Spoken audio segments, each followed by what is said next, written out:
teman-teman, kembali lagi bersama saya. Kali ini kita coba menjawab dua pertanyaan cukup penting yang berkaitan dengan bantuan langsung tunai atau BLT yang sampai hari ini memicu masalah di tengah masyarakat. Tapi sebelum sampai ke sana, perlu diinformasikan terlebih dahulu bahwa BLT kali ini bersumber dari dana desa. Ini merupakan bentuk kebijakan antisipasi pemerintah untuk menangani atau mengcover kerugian masyarakat akibat penyebaran pandemi yang mengglobal ini. Nah, kita langsung saja. Pertanyaan pertama. Siapa yang berhak menerima BLT? Jika penduduk miskin, apa kategorinya? Baik teman-teman, ini pertanyaan yang cukup bagus. Seperti yang saya sampaikan tadi bahwa BLT ini bersumber dari dana desa.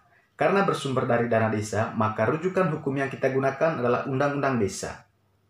Di dalam Peraturan Menteri Desa Nomor 6 Tahun 2020 dijelaskan bahwa penduduk miskin itu ialah 1. Mereka yang tidak sedang menerima PKH dan jenis bantuan sosial lainnya. 2. Orang miskin baru. Orang miskin baru yang dimaksudkan adalah 1. Orang yang karena pandemi ini kehilangan pekerjaan, orang miskin yang belum terdata, dan orang yang rentan dengan penyakit kronis seperti jantung, ginjal, darah tinggi, dan lain-lain sebagainya. Kenapa yang terakhir ini disebutkan? Karena orang dengan kategori penyakit ini rentan juga dengan penyebaran pandemi ini. Jadi teman-teman, saya kira dengan ini sudah cukup jelas bahwa siapa yang berhak menerima, siapa yang tidak berhak menerima. Ini sekaligus seharusnya mengakhiri perdebatan di tengah-tengah masyarakat, di mana masing-masing kita saling mengklaim bahwa saya yang paling layak menerima, yang lain tidak.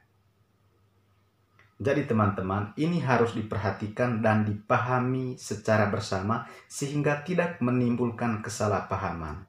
Dan ingat bahwa BLT ini berkaitan dengan kerugian akibat penyebaran pandemi.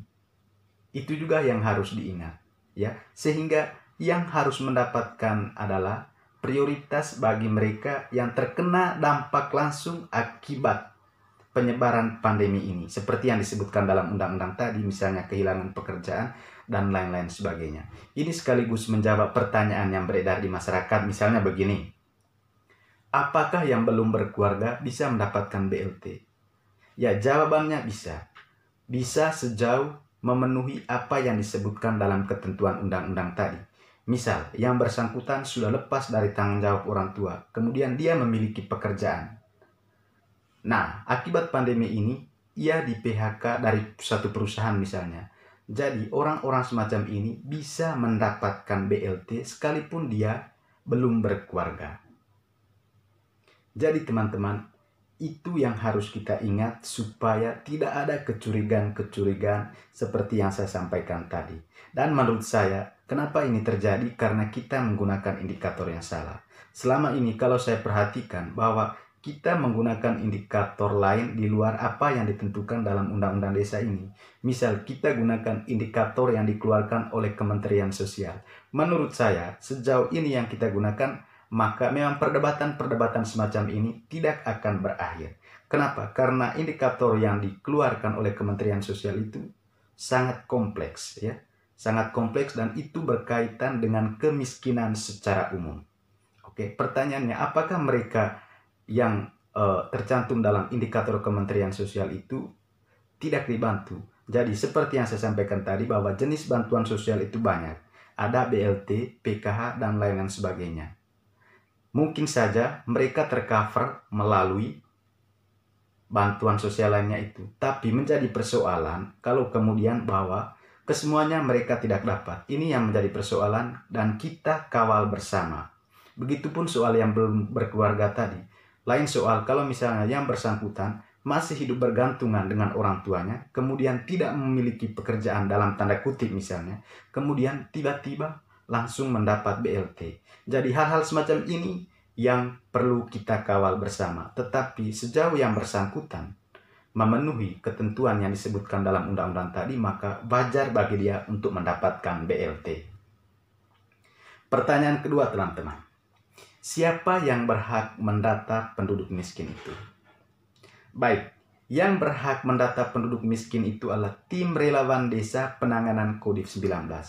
Ini juga dibentuk melalui undang-undang, yaitu Peraturan Menteri Desa Nomor 8 Tahun 2020. Di sana dijelaskan bahwa yang bertugas mendata penduduk miskin ini adalah tim relawan desa yang terdiri dari 3 orang dan diketuai langsung oleh kepala desa. Apa tugas mereka? Tugas mereka adalah mendata penduduk yang dimaksud di setiap RW.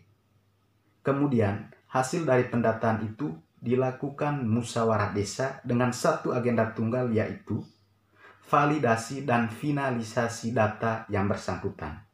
Setelah proses ini dilakukan, proses selanjutnya adalah data itu dikirim ke kabupaten lewat perantaran camat.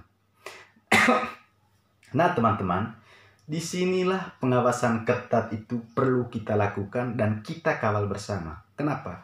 Karena di sini rentan pungli, rentan intervensi, sehingga bisa saja kecurigaan teman-teman tadi betul-betul terjadi. Misalnya tepat sasar, tidak sesuai dengan kriteria penduduk miskin yang dimaksud. Jadi disinilah kita kawal bersama.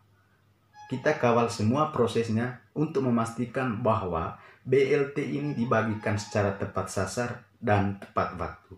Jadi teman-teman, itu saja video kali ini, semoga bermanfaat. Segala tanggapan dari teman-teman saya sangat hormati, dan ingat, ini sudut pandang saya.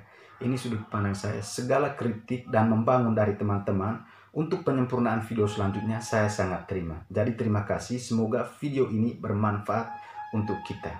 Terima kasih.